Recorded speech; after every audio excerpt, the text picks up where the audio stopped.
It's very important to से, जब हम कहते नहीं हैं किसी भी बात को, सही हो या गलत, अगर हम अपने मन के अंदर दबा के रखते हैं तो रिश्ते सफ़र करते हैं, रिश्तों में दूरियां आती हैं, खुद भी इंसान अंदर से खोखला महसूस करने लगता है। बहुत ज़रूरी है कि आप हिम्मत करें और कहें अपनी फीलिंग्स को, तभी शायद दूसरे रिस्पॉन्ड कर पाएंगे। आदित्य हैं गाजियाबाद से, बताइए आदित्य।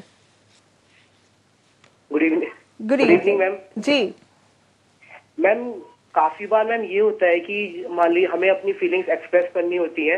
हाँ जी। लेकिन मैम हम राइट पर्सन और राइट टाइम पे नहीं कर पाते हैं।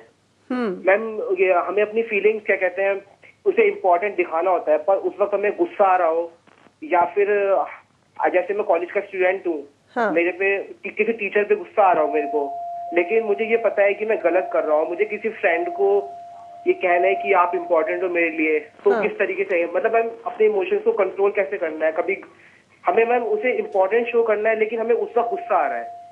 जी आदित्य समझ रहे हैं, सिर्फ आप ही नहीं, बहुत से लोग इस तरह से नहीं कर पाते हैं और वो नेगेटिव फीलिंग्स उन पर हावी हो जाती हैं। सबसे पहले तो बहुत अच्छी बात आपने की कि आपने एक्सेप्ट किया कि आपको नेगेटिव फीलिंग आती है, गुस्सा आता है और उसके चलते आप अपनी पॉजिटिव फीलिंग है वो कन्वे नहीं कर पाते। क्या इन्हें सुजेस्ट करेंगे? देखिए आदित्य, बेसिकली हमारे पास चॉइस होती है, जैसे अभी आपने भी कहा था जी।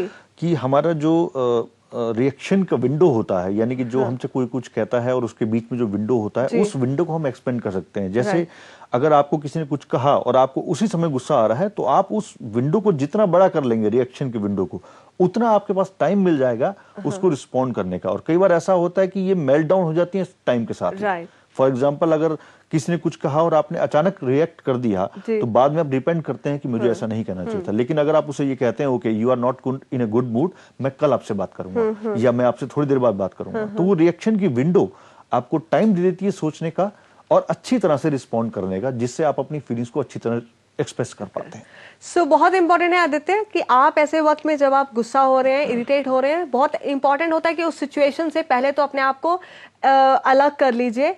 आप डिसएसोसिएट कर लेंगे उस जगह से, उस सिचुएशन से, तो अपने आप अगर आपको पता है कि वो फीलिंग आपके अंदर आ रही है तो वो कूल डाउन हो जाएगी। डीप ब्रीदिंग करें। बिलीव मी, जब आप डीप ब्रीथ करते हैं आपके अंदर रिलैक्सिंग की जो फीलिंग आती है, उसके बाद उल्टा काउंट करना शुरू कर दें till 10 and then you will feel the drastic change. और किसी को अच्छा कहने में तो बिल्कुल संकोच नहीं हो जाना चाहिए। दिल खोल के उसके पास जाके कहिए that you are important and I love you. और जो नेगेटिव फीलिंग थी ना, वो इस अच्छे से एकदम से खत्म हो जाएगी। Believe me, it's all you have to say. और सबसे इम्पॉर्टेंट, खुद को प्यार कीजिए। सुबह उठते ही खुद से कहिए I love my self and then goes you love others. Shubha है नोएडा से, बताइए शुभा।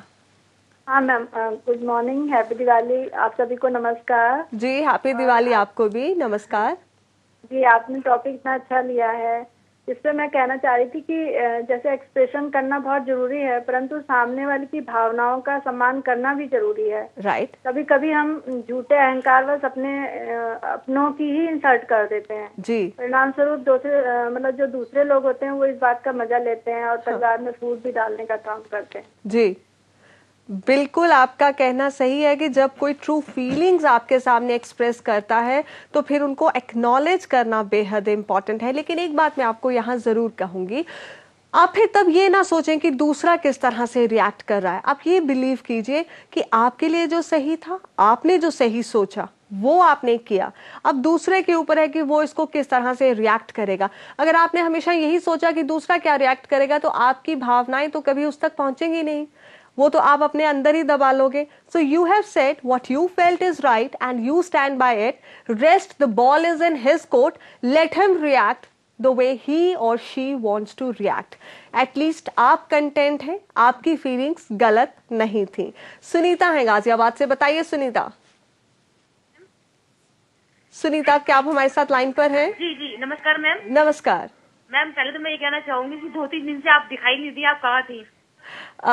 जी मैं थोड़ी सी छुट्टी पे चली गई थी आप लोगों को बिना बताए, लेकिन अब वापस हूँ आपके साथ। क्योंकि मैम आपके बगैर ना प्रोग्राम बिल्कुल भी अच्छा नहीं लगता, इसलिए मैंने आपको फोन किया है। एक तो आप प्रोग्राम में रहा कीजिए। जी जरूर। और दूसरा मैं ये कहना चाहती हूँ मैम, हमारे दिल में कितनी सारी बातें होती है। जैसे मान लीजिए हमें हस्बैंड से कुछ बातें करनी है, हमें अपनी फीलिंग्स उनके साथ जाहिर करनी है, तो एक तो वक्त इतना नहीं होता कि हम सारी बातें उनके साथ कर पाए, और दूसरा मन में ऐसा लगता है कि कहीं ऐसा तो नहीं है कि ये मेरी बात से बोर हो रहे हो, क्या मतलब सुन ही नहीं रहे हैं क्या है, मतलब क्योंकि ये बातें तो इसमें बहुत सारी होती है, मतलब कैसे कर रहे हैं उनसे। कुछ हद तक तो मैं कह लेती हूँ उनसे कुछ हद तक, और कुछ में जैसे कोई अच्छा इंसान मुझे लगता है कोई भी, तो मैं उसकी खुल के तारीफ जरूर करती हूँ। जी जी बहुत बढ़िया सुनीता, ये तो बहुत अच्छा काम करती हैं आप कि आप खुल के बात करती हैं, और ये बहुत इंपॉर्टेंट है जो आपने कहा कि आप बातें अपनी हस्बैंड से करती हैं, अपनी फीलिंग्स उनके साथ शेयर करती हैं, ये बहुत इंपॉर्टेंट है। लेकिन अगर आपको लगता है वो सुन नहीं रहे या कहीं बोर हो रहे हैं या फिर प्री ऑक्यूपाइड है, तो आप एक काम और कर सकती हैं, अपनी डायरी मेंटेन कर सकती हैं। डायरी में लिखिए, कभी कभी वीकेंड पर वो डायरी उन्हें पढ़ने के लिए दीजिए, सरप्राइज। आई एम श्योर वो जो लिखे हुए शब्द होंगे ना आपके, वो उनके दिल को और सोल को बहुत टच करेंगे। और शायद हम लोग लव लेटर लिखना भूल गए हैं, आप अपने हस्बैंड को एक लव लेटर भी लिख के दे सकती हैं। क्या कहना है आपका? पहले तो सुनीता जी की तारीफ करनी होगी कि उन्होंने अभी जो आपके साथ किया वो एक्सप्रेशन ऑफ फीलिंग्स था कि आप शो में नहीं थे और उसके बाद उन्होंने बात कही। इसी तरह से अपने हस्बैंड से बात कर सकती हैं कि पहले हम प्रेज का इस्तेमाल करते हैं और उसके बाद हम जो बात कहनी होती है वो बात कहते हैं। इससे हम बेसिकली उनकी सेल्फ एस्टीम को भी नुकसान नहीं पहुंचा रहे और अपनी फीलिंग को भी एक्सप्रेस कर पाते हैं, और आप देखेंगे कि इससे कभी भी नुकसान नहीं होगा, बेटरमेंट ही आएगी। जी जी बिल्कुल, आपने सही कहा। किसी से अपनी सच्ची भावनाओं को कहकर, प्रेस करके, प्यार लेकर, प्यार बांट के कभी नुकसान नहीं होता है, बल्कि फायदा होता है। लेते एक छोटा सा ब्रेक के बाद हम और जानने और समझने की कोशिश करेंगे कि कैसे किसी की दिल की गहराइयों तक अपनी फीलिंग्स को पहुंचाया जा सके।